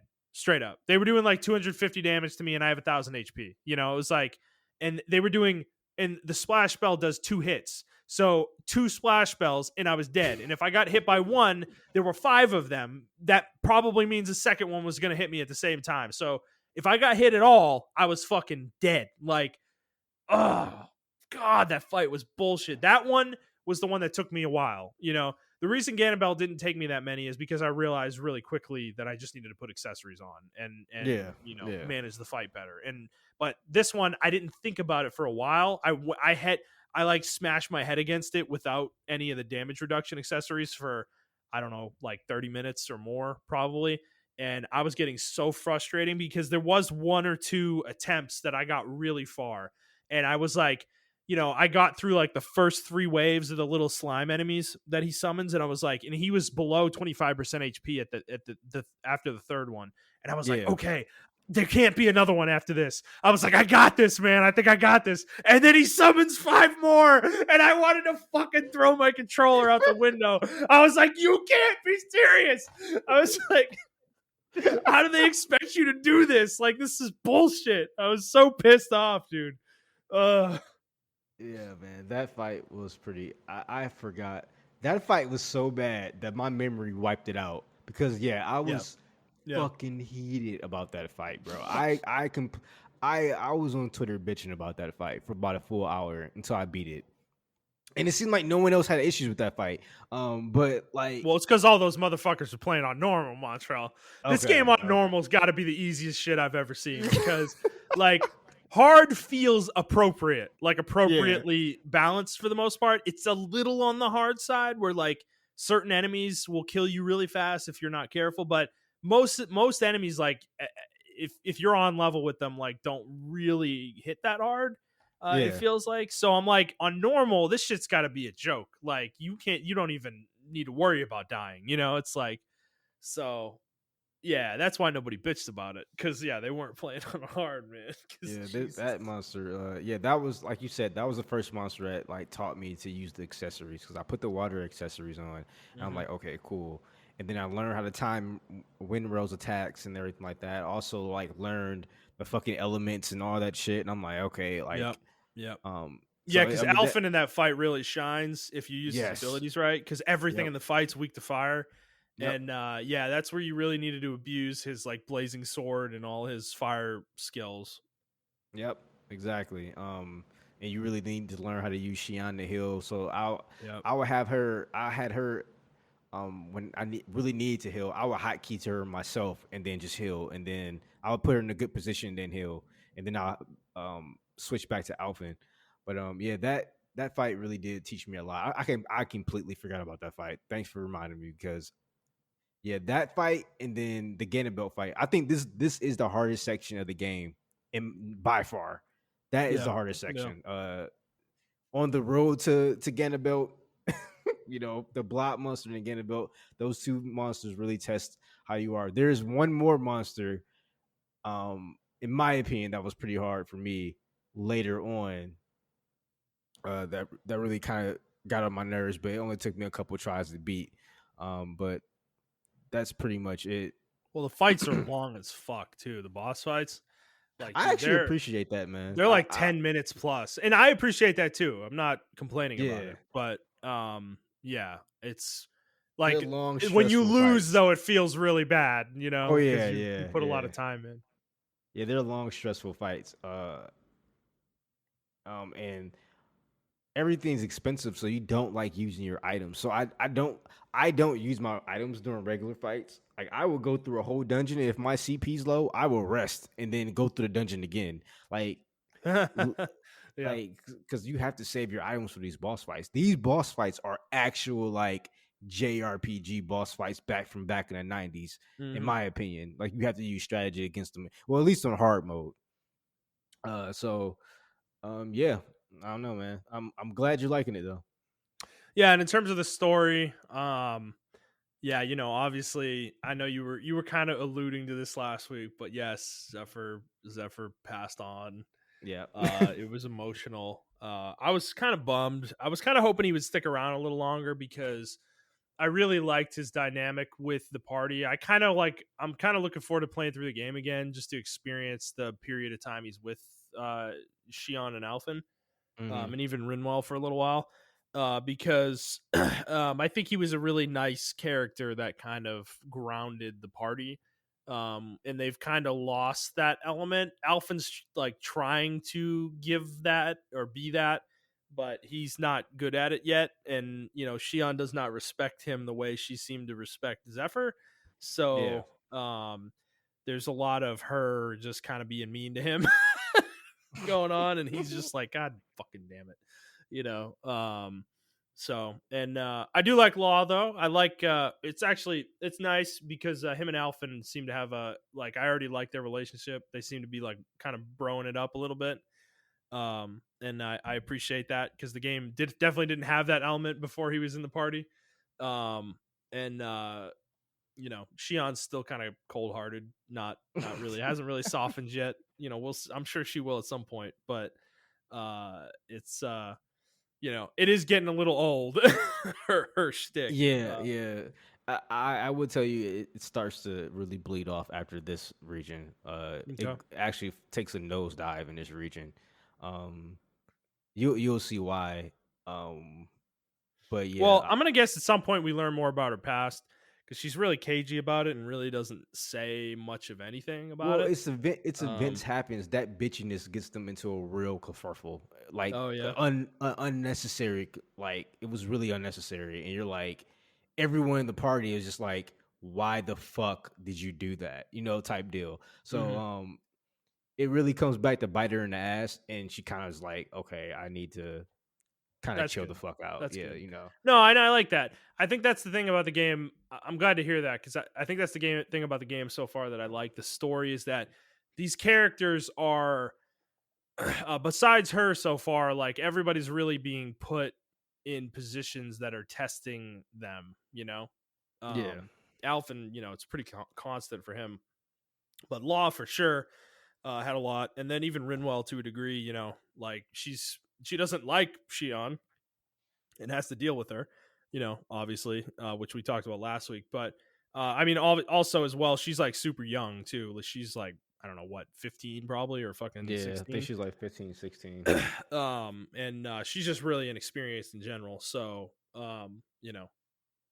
doing a lot of the stuff the party's doing is not come naturally to her necessarily at this point. So yeah, I mean, I like that element. It's good. I'm glad the game will eventually tackle that element to her head on too. So it's good to hear.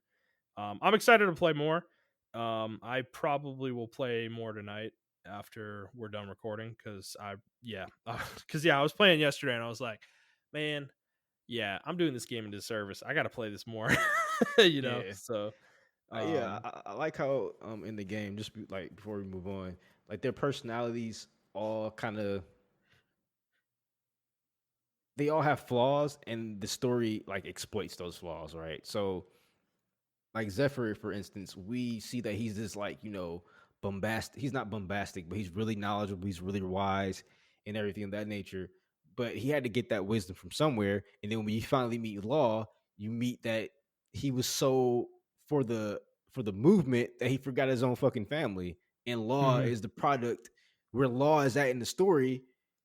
I mean, he's kind of like a secret double agent type deal. But like where Law's at in the story, he becomes that because he's like, my father wasn't there for me, or he was there for me, and then my mom died, and then you just left us, bro, because you were trying to fight the struggle, and I understand, but you need to have your family there first. So it's like even Zephyr, who was like this beacon of shining hope, had a lot of demons in his closet that caused him to lose the son. And then his son, his hate for his father caused his father caused him kind of to lose the opportunity to save his father, and his father died because of it. So it's like everyone's learning from their own flaws. Like,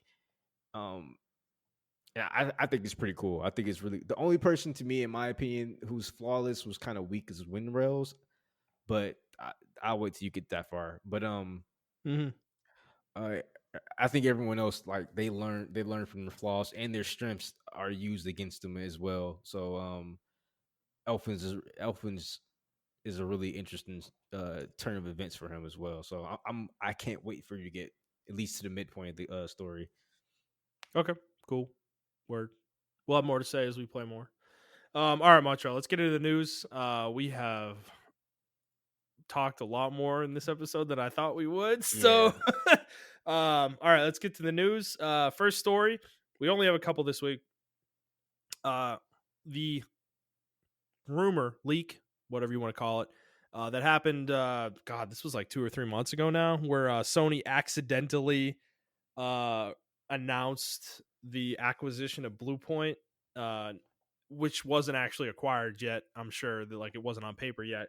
Um, Sony Japan announced that like with a what was not intended to be an announcement. Has become real. Sony has actually acquired Bluepoint, and this was made official today. They announced it on Twitter.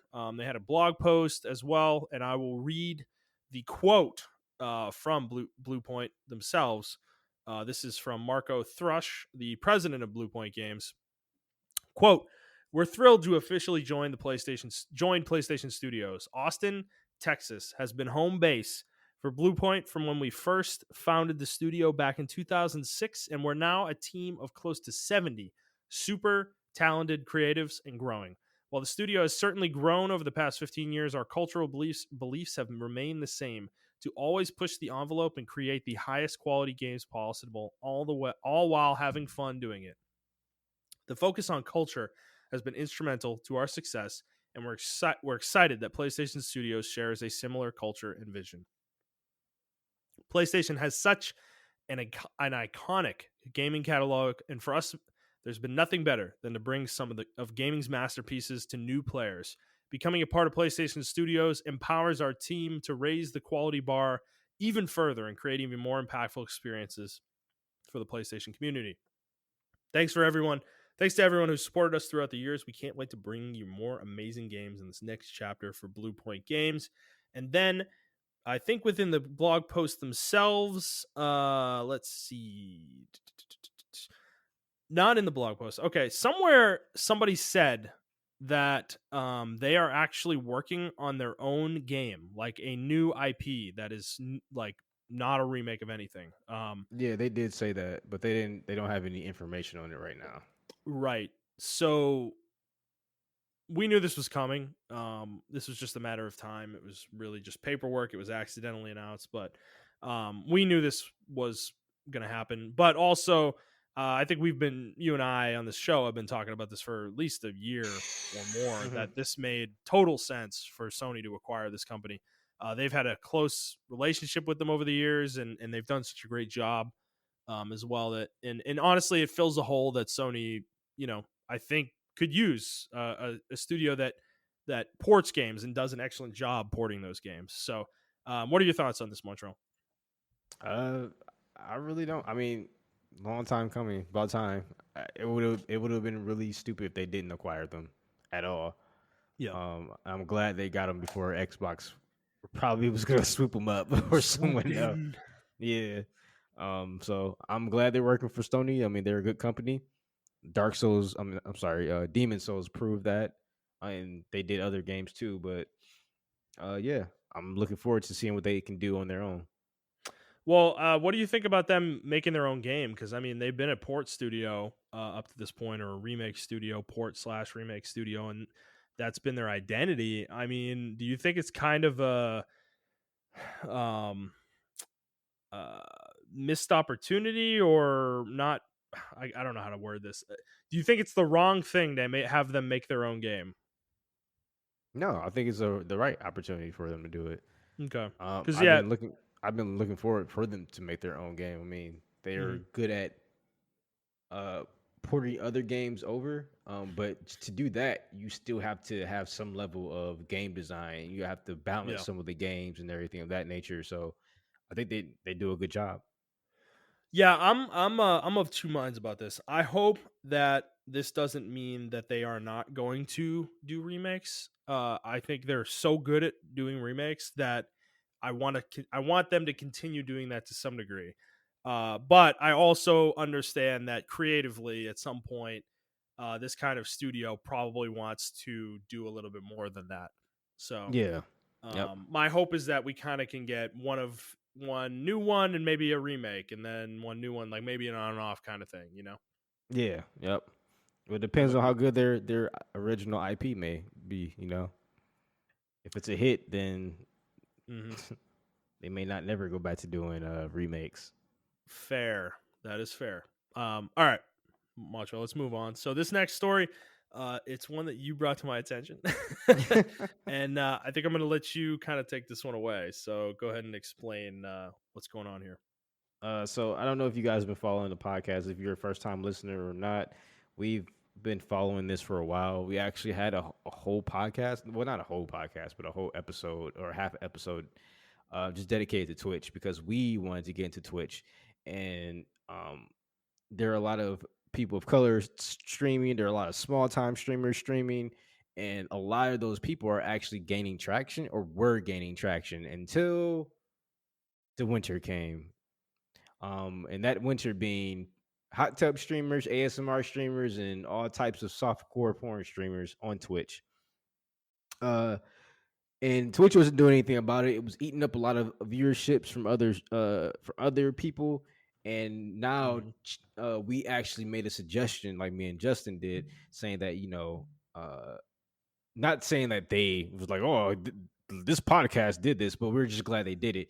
That porn sites should start streaming, and one of them is Chatterbait. Chatterbait, it's like a some webcam model, some webcam model site, but adult site for webcam models. And now they're going to allow certain people or certain games to be streamed. Um, I think this is going to be cool because it's going to open up the gates for those people to come off Twitch, because Twitch is a family that is, I mean, a lot of us don't like to admit it, but that is a family like oriented stream. There are a lot of 12-year-olds on there and younger. They do not need to be seeing girls making blowjob noises in the mics with a Yeah, I mean, it's supposed. I mean, yeah. all ages can access Twitch, I guess. Yeah. Yeah. And even if the content is quote unquote mature rated and you have to pass an age gate to get in there, they can just make a fake account and still watch it. So hopefully like this will entice some of those people to go over to Chatterbait and do their thing over there, because I'm not against the content. I'm against where the content's being shown, if that makes any sense. I don't think it's a place for it on Twitch. I don't think that, and a lot of people actually agree with me that I thought wouldn't agree with me, but they agree that that shit should not be on Twitch. That shit should be on something else. The only problem is it doesn't allow all games on Chatterbait. They were still working with developers to see if they can stream their games on there, because I mean, I don't think it's a big deal, but I guess companies and developers would like look down. I mean, porn on video games and porn, anything on porn, pretty much it's like looked down upon. So right now, the only thing that's streamable is a lot of indie games from Steam, and particularly, which is funny, the Steam adult library, which a lot of people were bitching about. But now it looks like it has a use now. A lot of those adult games that are on Steam are able to be streamed on Chatterbait. So I don't know, just like what do you think about this? So I agree with most of what you said. I think the thing is that unfortunately, Pandora's box on Twitch has been opened, and I don't think those streamers are going to leave unless they need to. And I'm talking about like the Amaranths of the world, the Indie Foxes.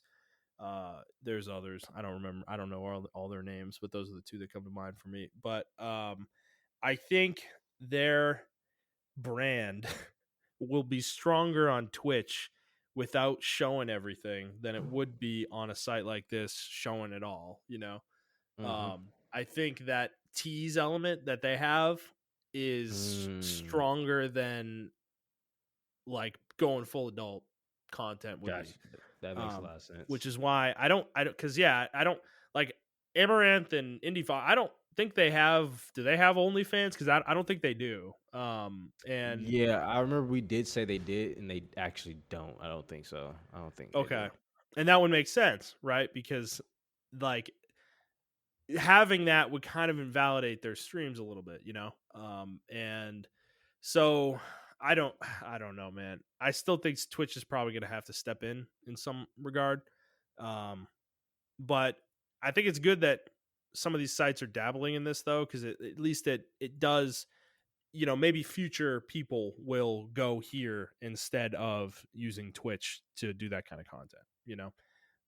Because like you, I agree with you. I have no problem with the content itself. I just don't think Twitch is the platform for it. If you're going to allow kids on Twitch and you're going to have content for kids on Twitch, you cannot have this stuff. Like in my opinion, like it's just not.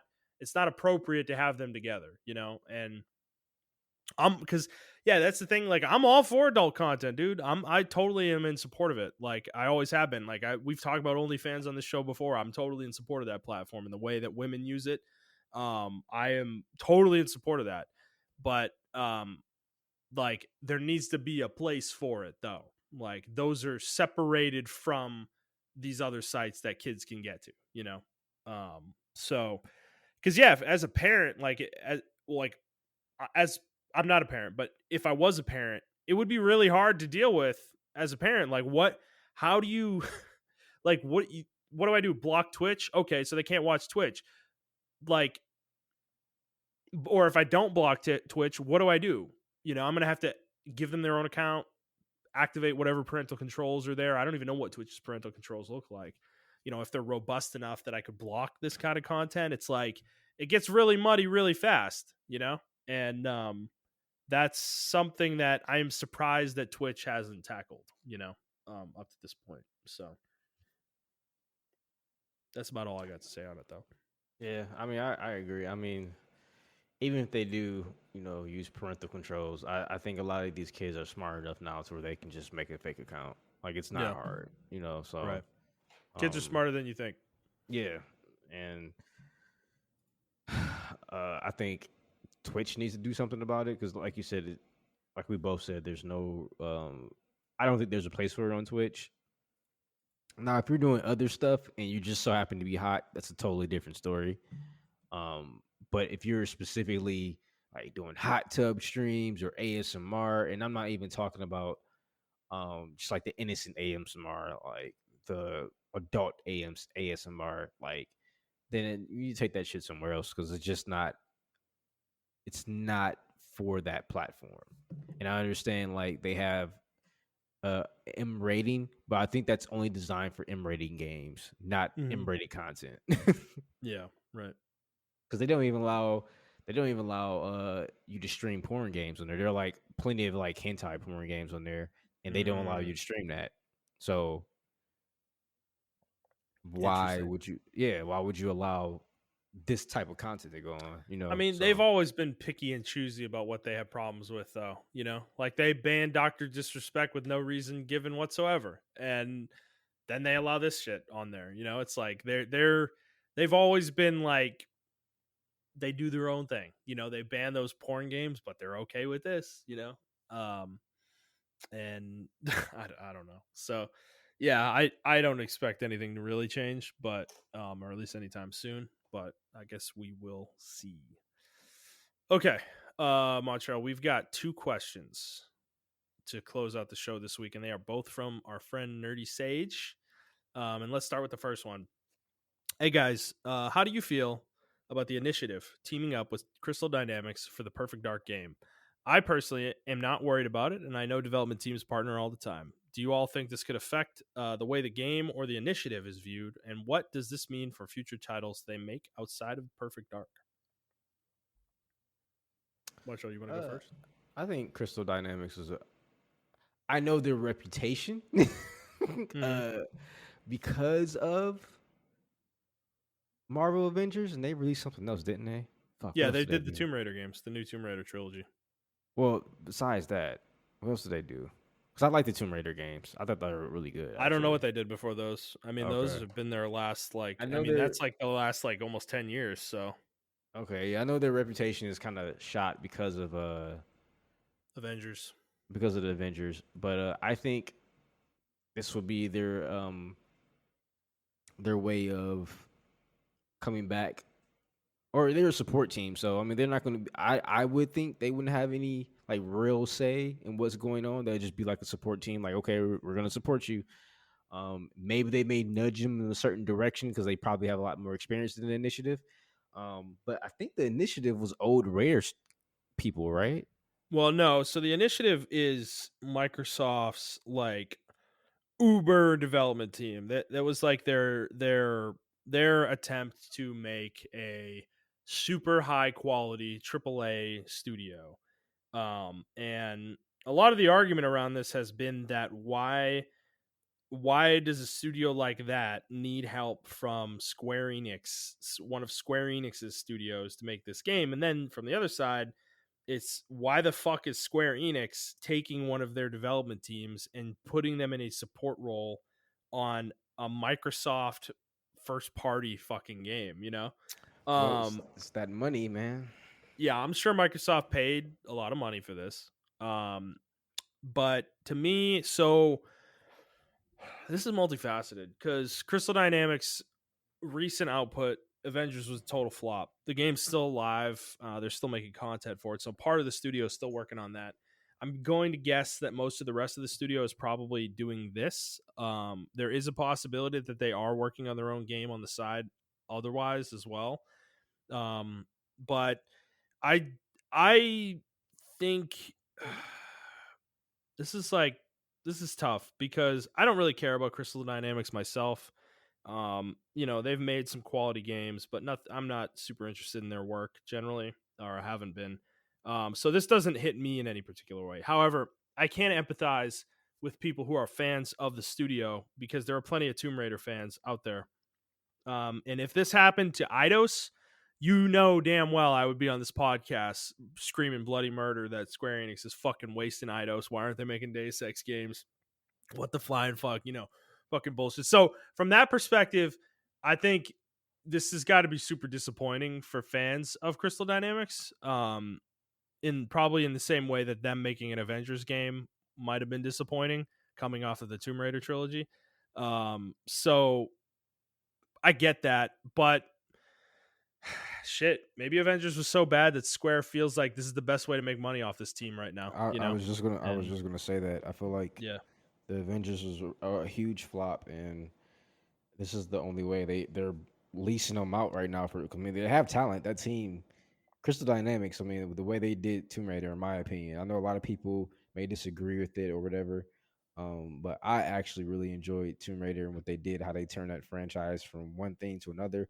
I like both versions of the franchise, but one was getting stale, and then I like the newer, version of what they did. So they have talent.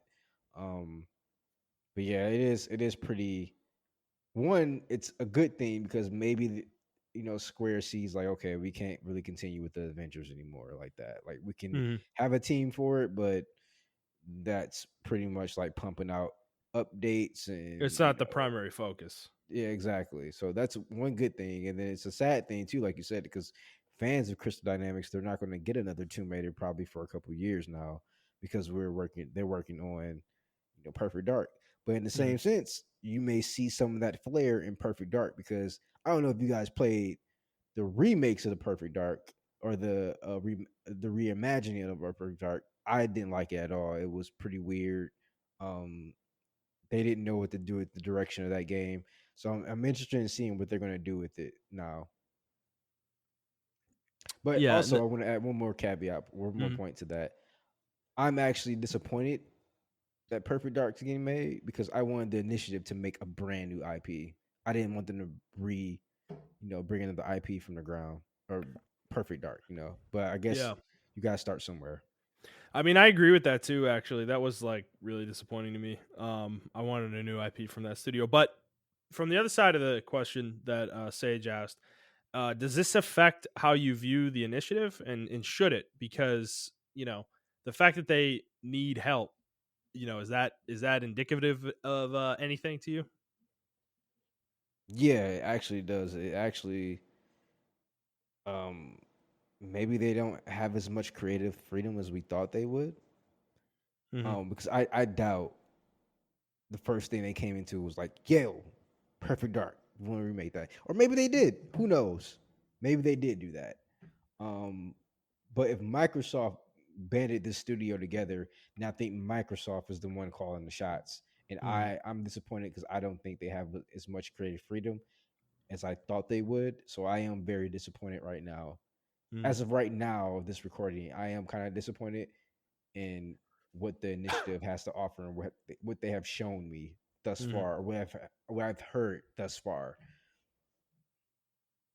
Yeah, I mean the initiative. Like, how long ago did Microsoft announce this studio's creation? Too, has it been like what 4 years, 3-4 years at least? Holy shit, it's been that long. I'm pretty sure. Yeah, no, the initiative has existed longer than this podcast. Like, we've known about the existence of the initiative longer than this podcast been going, and we're about to hit 3 years. So that's at least 3 years. I'm thinking it might even be 4.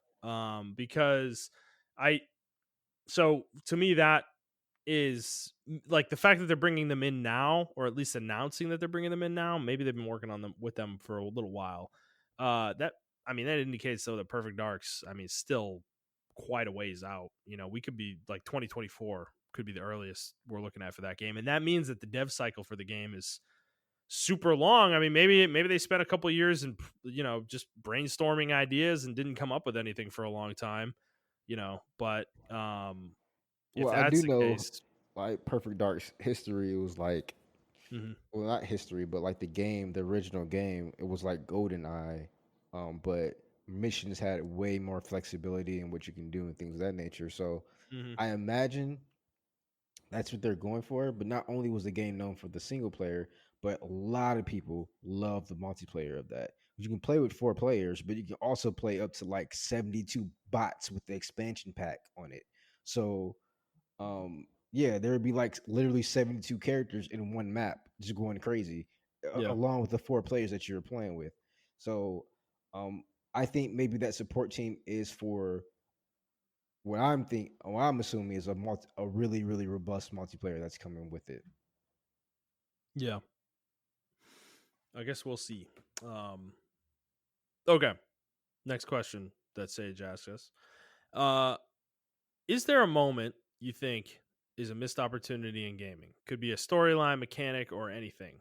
My choice would be in Pokemon Sword and Shield. The game hypes Leon as being undefeated and the champion of the region. The fact that Pokemon is considered a major sport in Galar, wouldn't it attract powerful trainers from other regions? And once Leon was defeated, you could have protagonists, rival gym leaders, and Elite Four members all come to challenge the new champion. Um, so I just kind of want to hit on what he said first. Yeah, I think that's a very good thing to point out. I mean, Montrell and I have been very critical of Pokemon in the past. Of course, we don't need to go into that conversation too deep, but Yeah. um, I do, it you're right. They could have done more with the game, definitely. That is like the one thing about Pokemon Sword and Shield that I think is that I remember the most about it is it definitely felt short and small from what I remember. I think I beat it in 30 hours or something like that, which for a Pokemon game is pretty short, overall. So yeah, and I think too, like that's another thing. I mean, we always talk about gold and silver, but that's something that gold and silver did, is you Hmm. had battles against gym leaders from previous regions and you went to a previous region. So you inherently got that. But then you fought like you fucking battled red from the first game and it's like crazy shit like that. Like, yeah, I'd love for Pokemon to expand on that. But Montreal, you have any thoughts on that? No, like I've already expressed I don't want to go down that rabbit hole because I already Fair expressed enough. what we yeah. Okay, then what about his primary question? What's a missed opportunity in gaming? I know it just came out and everything of that nature, and maybe the mechanic will be. I don't think this mechanic will ever be revealed or made. But I think games like Tales of Arise and I'm trying to think of another game just like it. Oh, Star I'll even Ocean? say uh not Star Yeah. Ocean. Okay. Uh, uh like games like that, like Tales of Arise and even Final Fantasy 15, even though they made a mobile version of what I wanted them to do. Um, I think it really been really cool after you liberated these cities and stuff like that to have like some kind of mini either strategy RPG type element to where you have to defend the cities from the Renins coming back to take it over or fighting Zoogles and things of that nature, right? And Tales of Arise. Mhm. Because once you liberate the city, it's just like, oh, it's liberated. And like the Renins don't It's kind of weird. respond. Yeah, Yeah, like they it's kind of don't fucking respond. weird. Yeah, and I would like to see some epic battles or something like that, like or something of that nature, And or maybe the even party has to go back to regions every once in a while to like help defend them or something. Yeah. yeah, or you can like recruit like some of the people that have been liberated. They can be like a little small party. So like what I was thinking was this would be a very good opportunity. This would have been a very good opportunity to introduce how Tales used to be. A lot of people don't know Tales used to be a 2D, a 2.5D RPG, Japanese RPG. So it had the same mechanics. You can do combos and everything, but your characters are 2D sprites on a 3D plane, and they were just moved back and forth on a 2D plane, like in a 2D motion like that. If Yeah, that makes any sense. it was like a fighter, like a 3D fighter that's like a on a 2D fighting plane, you know. Yeah, So exactly. you can only move like horizontally on the screen, but the characters are 3D. Well, the characters are 2D. A lot of the characters are 2D. Oh, you are you talking about the old The ones? old tail games, Like yeah, the old, Destiny and shit and Legendia? yeah, yep. Okay. Okay. And I thought that would have been a great homage for like just have the people that are fighting, like they may have four party members, like, and they can just be named random people or whatever, but they have their own little powers, and you can just play as that version of the game where like Mhm. they're fighting Zoogles and stuff like that. And Yep. I thought that would have been like really cool, like this little tower defense game. And it's nothing like super serious or whatever, but it just would have been something cool to have. And you get special bonuses and power ups and things of that nature for your main party and things of that nature. I thought that just would have been really cool. Like they could have either inserted some kind of Final Fantasy Tactics type deal, or like you encounter the boss and then it goes into the actual battle like that, but the battles are, ooh, excuse me, instead of being very extensive like the normal ones, they're like maybe 10 seconds long or 20 seconds long or something of that nature. And I just Mhm. thought that would have been cool because I thought that's where they're gonna go with it. Because I'm like, after I liberate these cities, and they kind of mentioned it when you liberate the first land, like, yeah, they can come back anytime. I'm like, all right, so how are we gonna defend this shit? And I thought it was gonna be like a tower defense mechanic in the game, but they just never presented it. So Right. I think that was a missed opportunity. Mine is also Tales related. But is more of a dig at the way the game used to be, I guess, or the series used to be. So, Tales used to allow for local co-op where you could play with up to 4 players and everybody would control a party member. Um, and they took it out in this Tales, and it was controversial for sure when they did that. And the reason that annoys me, and I think this is a real missed opportunity, is that playing Tales in multiplayer, I've done it before. It's actually fucking fun as hell. Yeah, it Um, is. it's really fun. And it'll because it like forces you to play with strategy with other people, whereas normally you would just kind of issue commands and tell the AI what to do. Yeah. So somebody will be controlling your healer, and they need to fucking heal. Like. And that's like an element to the fight, or your spellcaster is like casting support spells along with damage spells and stuff like that. And the reason I picked this is because I was really disappointed that, I mean, we're in an age now where online play is just like ubiquitous. It's part of every day, and it's like, why couldn't they have done online multiplayer? I mean, I know like that they maybe they didn't want to pay for servers or whatever it would take, to do that, to implement that. But dude, it's like, I mean, I imagine playing co-op Tales with like you or my brother or something. Dude, that would be fucking dope. I fucking I loved co-op Tales. A big reason why I like Symphonia so much is that I actually played a significant part of the game with my brother back when I was younger, and like we played the game together. And obviously one of us was like controlling the overworld and all that stuff, but in battles, like, we were fighting together, and it was really cool. So like the fact that they've seemingly abandoned that aspect sucks. I kind of hope they bring it back with the next game, because I think there's a huge opportunity there to introduce, like, not only playing through the campaign together, but alternate modes, like maybe something like Montrell was talking about. That kind of mode you can do in multiplayer, or even having like special battles you can do together where, if you beat certain battles together, you get like items in the main campaign or something, and you get like equipment or gold or experience even in the main campaign, or unlock certain things within the game.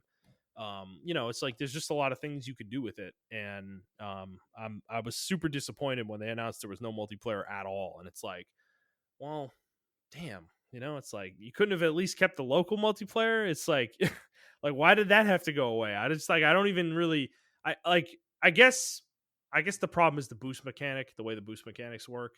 Yeah. That's probably the reason why, but it's like, I mean, you probably could have designed around that, to figure out how to do that. So I don't know. That's been disappointing to me for sure, and I hope to see it again in the future. But you Yeah, got no, any feelings on that? I mean, I agree with you. I feel like, especially nowadays, a lot of people are combo heavy and like record combo videos and stuff like that. I've Mm, actually seen some combo videos of people on like Vesperia and Symphonia doing combos with each other. yep. And yeah, I would like to do something like that, or play this fucking game with you. Like, I don't Hmm. know, that would have been really cool to do. So Right. um kind of sucks that they didn't go that route. I understand why. I think this is a new experimental thing that they were trying. Like this Tails formula doesn't follow the traditional Tails. It does in some ways, and then it doesn't. Yeah. That So, boost mechanic, like you said, like I don't know how that would interrupt the. I don't. I still don't think it would bother the multiplayer. But I guess they couldn't figure out a way around that. I don't know. well, the thing about it is, I don't think it would bother multiplayer. I think the thing is, there's sub mechanics to that mechanic though, where you can use a boost attack and then take control of that character after the boost attack within one button press. And that you would not be able to do in multi if you use the boost attack of a character being controlled by somebody else. Okay. So yeah, that's probably the part that really throws it off. It's not the inherent nature of the boost attack mechanic, but yeah, you know, yeah, it's unfortunate because I think Tails would be super fun in co-op, but um, I had something else in my brain I was gonna say and I totally forgot what it was. Cool. All right, Montreal, you got anything else you want to say on that? Nope, that's it for me. And any other topics you want to discuss before we go today?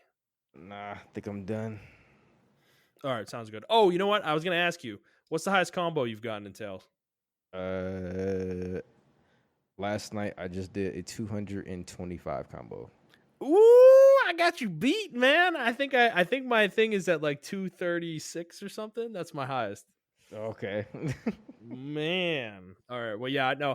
I was really trying to get that trophy, the 100 hit combo trophy, and then I think that was the combo I did it on. So I just like went like fucking apparently crazy overboard. I don't even know how I did that, but you know, hey, it's fun. Comboing's fun.